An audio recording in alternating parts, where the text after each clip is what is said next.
All right, it is about 10 p.m. and I just finished a full day of sales calls and I did pretty well. I collected about $22,000 in cash, and this dawned on me throughout my day today to share with you the 7 rules of selling that have helped me collect well over $500K in commission within a year. And I know for a fact that a few of these rules you have not heard before, and these will allow you to sell while just having a genuine conversation, being yourself, not using sleazy sales tactics, while still allowing yourself to impose your will and your ideas on the prospect that you're speaking with, which is the most important skill with sales. So I am going to share these 7 rules of selling with you. And as far as myself, my name is Alex Beck. I've been in the online remote sales space for the past 5 years. I have been in remote sales since before remote sales was a thing or even a term. I just thought it was cool that I was sitting at home selling, making good money. But, I've worked for some big names in the space. Omar, cue the screenshots of the people that I've worked with. Shout out to Omar. But let's dive into the video. Let's get into the closing laboratory and break down these 7 rules of selling that will help you make more money, close more deals, and become a top 1% closer in the space. First and foremost, principle number 1, confident closers need no structure. Now, this is a bit of a conundrum because obviously having some type of sales call structure will only help you in the end and at least give you direction with where you need to take the conversation. But a lot of people don't realize that sales is just a transference of belief. And within the first 60 to 90 seconds of your call, your prospect is already deciding if you are someone that they should buy from subconsciously. And the way that they trigger that response in their subconscious mind is from you. It's how you show up. It's your presence. It's your aura. It's your swagger. It's how fast you talk, how slow you talk, your tonality. So showing up to calls confidently is extremely important. Put it this way. I have someone in the group. His name is Michael Santana that I'm working with, and he just did a $39,000 month in commission as a salesperson. And this is the example I give. I know damn well if I wanted Michael to start setting or let's say closing for me, I literally would have to give him no structure. I would just put him on the calls and he'd be able to sell off of pure conviction. Not only conviction in himself and his own abilities because he has proof, but conviction in the offer because it worked for him already. If that's not a strong enough example for you, let's look at Alex Jones. You may have heard of Alex Jones before. He is the batshit crazy conspiracy theorist that goes on Joe Rogan's podcast. Hey man, the world is flat, and tell you some crazy conspiracy theory, and you'll get off of the video or get off of the call and be like, yeah, fuck this guy. He doesn't know what he's talking about. But if Alex Jones says it, he will make you question your own beliefs. You will get off of the video and say, damn, the guy's got a point. I was standing on top of a hill and the horizon does look flat. Now, why is that? If I say the exact same thing and Alex Jones says the exact same thing, why would more people believe him and he would have such a loyal following of insane conspiracy theorists versus myself? It's because it's not what he says, it's how he says it. It's his tonality, his pacing, his conviction, how he'll look you dead in the eyes and tell you the world is flat. True authority isn't claimed. True authority is given to you by your presence, your aura, your energy on calls, your pacing. I noticed something pretty telling when I was working at Iman's team. When I first started closing there, I felt like I had to compensate and almost like flex my expertise in order to get people to buy from me. But it took me some time to realize the calls where I spoke less, I listened well, I looked them in the eyes, I spoke with conviction, I asked my questions straightforward and hard-hitting were the times where I closed more deals and where people saw me as more of a trusted authority figure on the call. Now, with all of that I've learned in the past 4.5 years of closing for Hormozy, for Iman, for Thak Nguyen, Carly Morgan, Devin Jatho, I've worked for those guys as well. I define it as a trusted advisor identity. And that is someone who, number 1, has complete conviction in the offer that they're selling. Number 2 is someone who is genuinely there to help, to serve, not to sell. Number 3 is somebody who is willing to walk away from the sale if it's not a good fit. And number 4 is someone who speaks with calm, measured confidence, not desperate enthusiasm. Now, if you want to embody this principle, here's exactly what you need to do. The first and foremost thing is that you need to ask yourself this question: do I truly 100% believe in what I'm selling? If there's any doubt, resolve it before your next call. And that doesn't mean that you need to be exactly aligned with your offer. You know, listen, when I was selling for Hormozi's team at gym launch, I never owned a gym. I never gave two shits about a gym owner, but I believed in their product and their offer. And there's a couple things that I would do on a daily basis. That way I could hold that conviction in the offer that I was selling. And really the big thing was just looking at testimonials. It's hard to not believe in something when you're looking at proof that it works on a daily basis. So once again, if you're selling a B2B marketing package, that doesn't mean you need to believe in online social media marketing. Just look at the damn testimonials for your offer. Are you helping people? Beautiful. Carry that conviction onto your call. And that is so important because you can't transfer confidence that you don't have. Now, number two, to embody this principle before your sales calls is to prepare your physical state before your call. And that consists of three things. Number one is 30 seconds of deep breathing. Number two is 60 seconds of visualizing exactly how the sales call is going to go. And number three is 30 seconds of visualizing my intentions to truly help the prospect and not to just sell them. You know, I used to go so deep with visualizing my sales calls that every night before the call, I would look at my next calls for the day and look at the notes. I would imagine what the prospect looks like up until the point of closing. If you visualize, if you breathe, if you prepare your physical state, you will show up to calls cool, calm, collected with measured confidence. Now, third and most important is to speak less, listen more, take time to pause. Rushing signals insecurity and measured speech signals authority. Get comfortable with silence. And what I mean by that is after speaking, don't rush to fill the gap. The person who is more comfortable with silence tends to be the person that signals more authority and like, hey, I know what the hell I'm talking about. And just remember, who you are speaks so loudly that the prospect won't even be able to hear what you say. Be comfortable with sitting there in silence and waiting for the prospect to think and come up with their answer. Now, rule number two, the vehicle over the driver principle. Now, this will contradict what most sales trainers teach, but it is one of the most important pieces that I always like to be transparent on that contributed to my success, meaning the amount of money that I was able to make with remote sales. And for context, I've contributed well over $10 million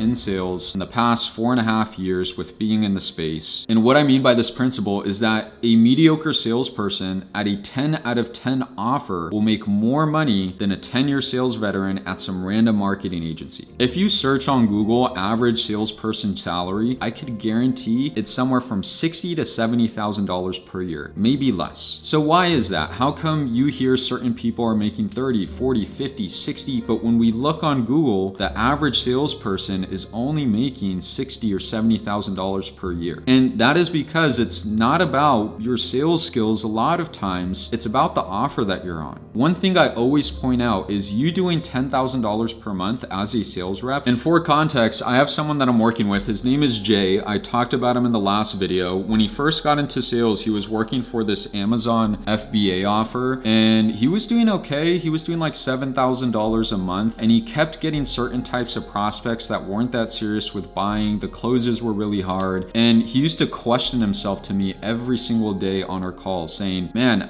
maybe I'm not that good at sales. And we finally got him on a better offer. It was an Airbnb offer, kind of a B2B type thing. In his first month, he made $17,000 in commission and nothing changed. His sales skills were the exact same from the last offer to the other offer. So how come he was able to make more money? It's because he got in a better vehicle. It's the difference of going on a racetrack with a Ferrari versus going on a racetrack with a Toyota Corolla. Who do you think is going to win? So in Jay's case, did he magically improve his sales skills overnight? No, not at all. There's a couple things that I look at when deciding if an offer is worth my time, and I want to share them with you. That way you could write them down. And it starts with this one umbrella where everything needs to fall under.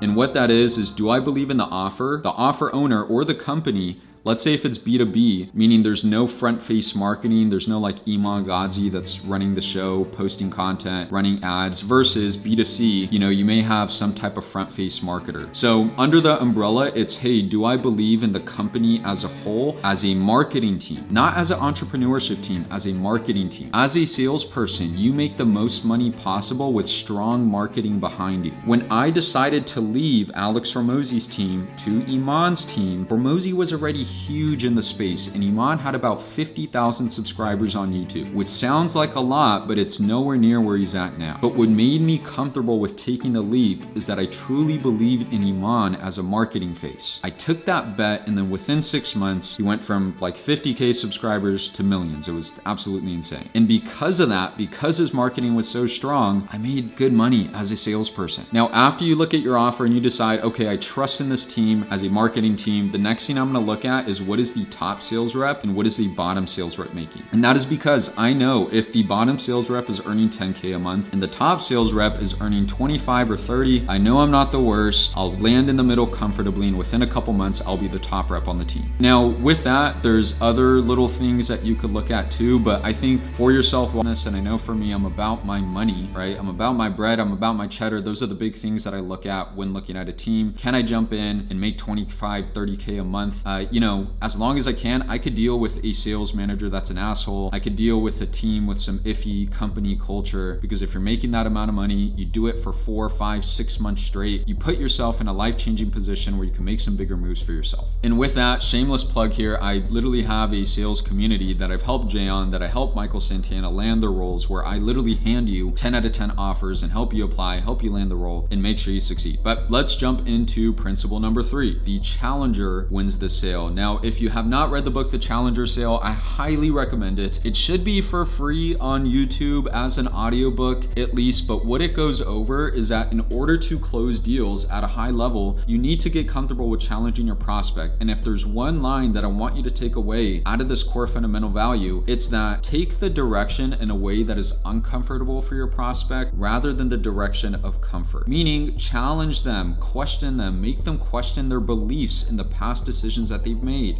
Whether you are selling something B2B or B2C, if somebody is experiencing a problem with their business or life, 99% of the time, you are maybe the first or second person that they've spoken to about this problem. So it is your duty to be a beacon of light. It is your duty to challenge them, to get them to commit to the things that they said and help them solve the problem that they're facing. One of my favorite ways to challenge people on prospects is to question their commitment and then to tie the knot. And what that means is if somebody tells me like, hey man, I'm really trying to make this change and fix this issue that I'm experiencing with marketing right now, I will ask them, okay, well listen, this is definitely something that we could help with, but is this something you're ready to commit to for yourself? That way you could experience XYZ result right away. Once they say yes to that commitment question, I tie the knot. Okay, and as long as we could get you there as a team to the point of fixing that marketing and getting you to XYZ goal, is this something that you'd be ready to move forward with today with our team? Question their commitment, then tie the knot. Rule number 4, the roller coaster discovery method. Now, this is something that no other sales trainers will teach you. And I learned this when I was working at Thak Nguyen's company back in early 2024. Essentially, what I was experiencing is I was speaking to prospects with a lot of fucking money. People who didn't really have too much pain, that were making 300, 400K per year. I mean, for God's sake, we were getting NBA players on our calls that we were closing them on $30,000 or $40,000 real estate packages. I won't name the NBA player because I don't want to get sued or have Thak sue me here. And after implementing this one strategy, I realized I should have been doing this my entire 4.5 years with sales. And what that is the roller coaster discovery method, meaning you need to flip the direction of your discovery call. Now, what most salespeople will teach you is that in discovery, you need to start off with current state situation or current state problems. Essentially, ask a ton of questions on their current state and the problem that they're facing and how it's affecting them and so forth. From there, they want you to go to future pacing goals. Okay, now I understand your problem, but where do you want to go? What's your big vision? What's your dream? Let's get you excited. Now, the flip that I made that helped me raise my close rate from like 28% to some weeks 60%, closing a high ticket offer for real estate with guys who had a ton of money and had no pain, was flipping the direction of my discovery. Instead of ending discovery with talking about their future state goals and getting them excited, I started discovery with talking about their future state goals, and I would end it with their current state problems. Now, what did that do? Let's think of it in the sense of a fitness offer. Now, fitness offers are pretty notorious of having people who cry on their offers. And it makes sense, sometimes you're selling something to somebody who is 50 pounds overweight, they lost their spouse, they can't run around with their kids, they're feeling unhealthy, experiencing health problems and so forth. So a lot of times they end up crying on their sales calls when you start asking the hard-hitting questions. Now, with a normal discovery method, what you are going to do is talk about their current state struggles, all the pain that they're going through, why it's important for them to change at the start of the call. Meaning, if we get a crier, they're gonna cry at the start of discovery. And then we're going to tell them, hey, wipe your tears, let's talk about your vision and your dreams and get you excited. Meaning, with that framework, we are going to end the conversation with the prospect at a high emotional state. And then we're going to try and pitch them our solution. Now, if you flip it and you use the roller coaster discovery framework, you are going to make so much more money as a salesperson. Because put it this way, let's say we're speaking to that same prospect. Instead of talking about their current state struggles and getting them to cry at the start of the call, we're going to flip it. Let's talk about their future state goals, where they want to go and why that's important to them at the beginning of discovery. And then at the end of discovery, let's ask the hard-hitting questions. Okay,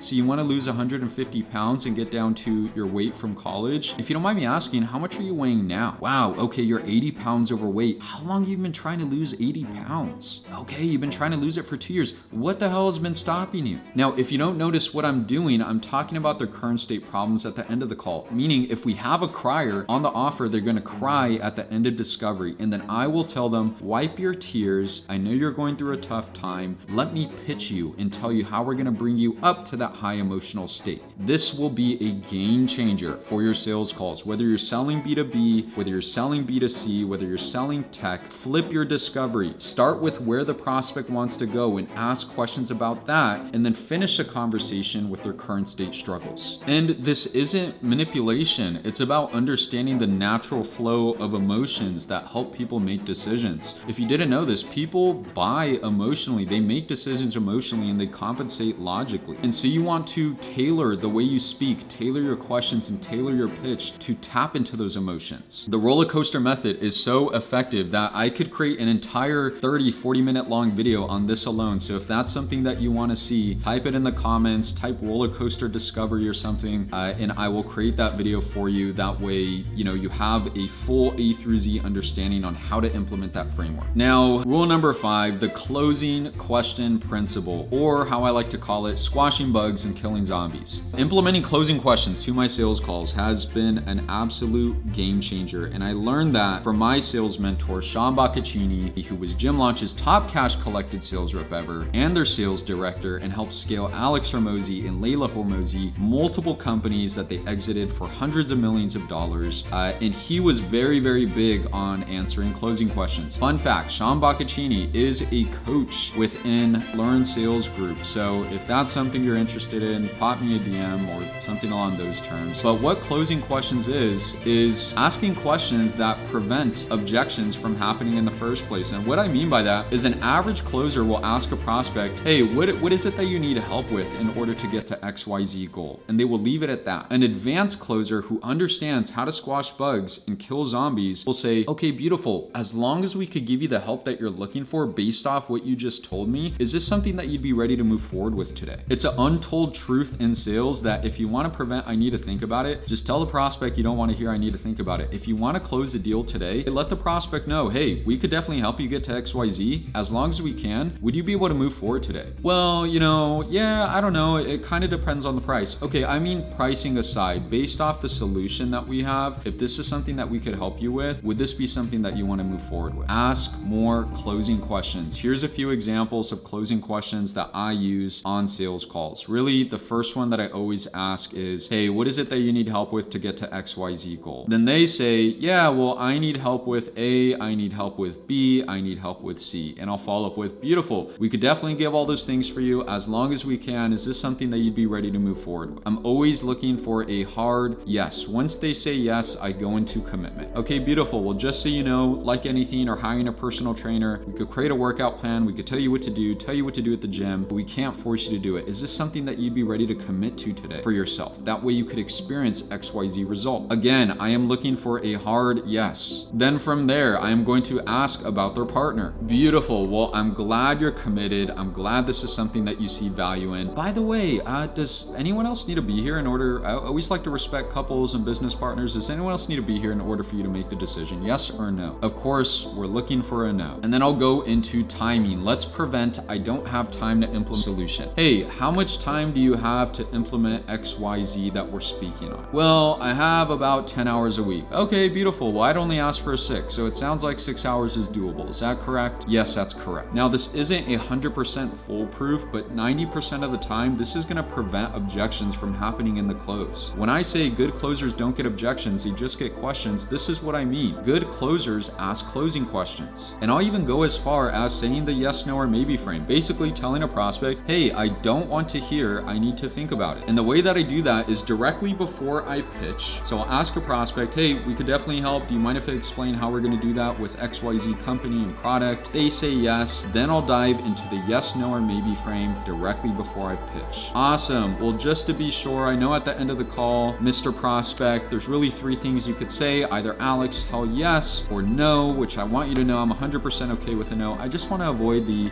in-between answers if I need to think about it, because we both know that's a nice way of saying no. So is it okay to keep it between a yes or a no? If you've heard this twice from me, I hope you've implemented already because it works. Now, rule number 6, the belief hierarchy principle. This explains why some prospects are completely stuck, not able to make a decision, while other prospects move forward confidently. Every I need to think about it objection is really just belief misalignment. What I mean by that is most salespeople try to handle objections at the surface level, but the most powerful closers understand that there is a deeper misalignment belief beneath that objection that they need to handle rather than dealing with the surface level. Think of belief systems like a pyramid with 4 levels. At the bottom, we have identity beliefs, who we believe we are. Things like, I am not a risk taker. I am not good with technology. I am not meant to make money. Above that, we have capability beliefs, meaning what we believe we could do. I can't learn this. I can't find the time. Next, we have possibility beliefs, which is what we believe is possible. And a prospect will say things like, this won't work in my industry. It's too saturated. I don't think this will work in this economy. And finally, we have surface beliefs, which are the stated objections, the fake objections. This is too expensive. I need to think about it. I need to speak with my wife. Most salespeople only address the surface beliefs, meaning the stated objections. But these are just symptoms of deeper belief misalignments. Your job is to pierce the surface objection and figure out what the true objection is beneath that. For example, when a prospect says this is too expensive, they are not really objecting the price. They're expressing a deeper objection, a deeper belief misalignment. And this could be things like a possibility belief. I don't think this will work well enough to justify the investment. Or even a capability belief. I don't believe I could implement this successfully. Or maybe an identity belief. I don't see myself as somebody who invests at this level. When you address only the surface level objection by saying things like, well, we offer payment plans, there's a reason why they don't close. And that is because you leave the real belief misalignment untouched. And that is why prospects don't buy. And in my own sales calls, I realized a pattern. When I address identity and capability beliefs during discovery, surface objections rarely came up in the close. For example, if I notice on a sales call that a prospect didn't believe that they could implement our product successfully, which is a capability belief, I would address it immediately. And I'd say something like, hey, I noticed you had some concerns, or maybe I could sense that you feel like this won't work for you correctly in your current situation. Could you let me know what you're thinking just to see if I could help? Once they explain what it is that they need, this is the key. A great closer would leave it there, but a 10 out of 10 elite closer will ask a closing question. Okay, well listen, I'll break everything down for you, but we could definitely provide exactly what it is that you're looking for. As long as we can, is this something that you'd be committed to implement on your side of the business? By addressing the deeper belief first, I got rid of the this won't work for me objection by just asking a couple simple questions. Now, rule number 7 is the success likelihood principle. When I was working at Iman's team, I noticed something telling. The more leads that I turned away that were not good fits or not serious buyers, the more money that I made. And you would think that sounds like a conundrum, right? If I have 10 calls on my calendar, I should try closing all 10